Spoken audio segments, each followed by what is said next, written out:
Today we have one of my favorites out of the collection in a 1987 Buick GNX. This is a last year Buick Grand National, and they really threw a ton of parts at it to make these last run cars very special. The Regal as a base car was really popular for GM. They had sister cars such as the Chevrolet Monte Carlo, the Oldsmobile Cutlass Supreme, the Grand Prix. GM had intended to get rid of the A-body platform cars like these in 1982 during its second round of downsizing. However, they were just selling too well, and GM revisited this decision and continued these cars all the way up until this car that you see here in 1987. But this would actually be the last year for the platform for the entire brand, as GM went to front-wheel drive architecture for these intermediate-bodied cars. So they ended up developing the front-wheel drive and selling them both at the same time. Knowing this, last year's sales of the Grand National spiked. Over 20,000 cars were sold in this last year, not including these last year GNXs. Initially, they were only going to make 200, then they upped that to 500 to complement the Daytona 500 and the NASCAR circuits, and then that number was increased to 547 once dealers found out that this was really truly going to be the last performance variant of this car. Today you see many GNXs still with incredibly low mileage, as this one is, because they were immediately known during its time to be a collectible.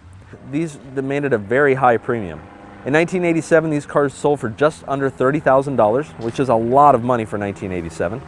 Engine in this car is a 3.8 liter V6. It had dual exhaust, a new intercooler setup, as well as a larger Garrett turbocharger with a new ceramic impeller.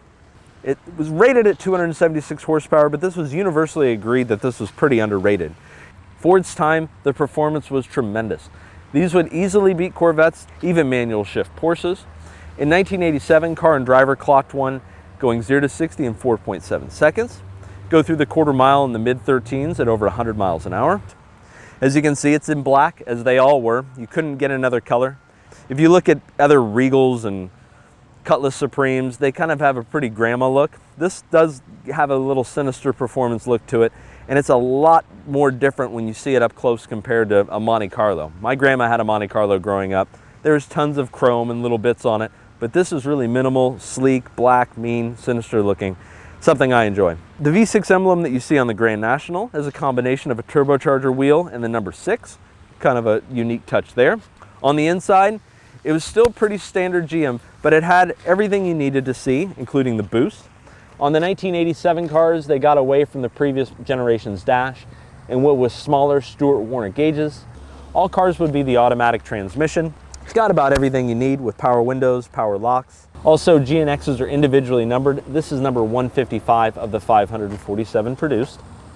A lot of 80s performance cars, including this one, are seeing a high price increase. So many of these are exchanging hands well north of $100,000, which is crazy to think of a car that really was a bread and butter car for GM and just had a performance variant. This is actually one of our most popular cars on our website, believe it or not. If you want to see more of this and other cars in the museum collection, check out our Facebook page, our Instagram page, our YouTube channel. Head over to AmericanMuscleCarMuseum.com. And as always, thanks for watching.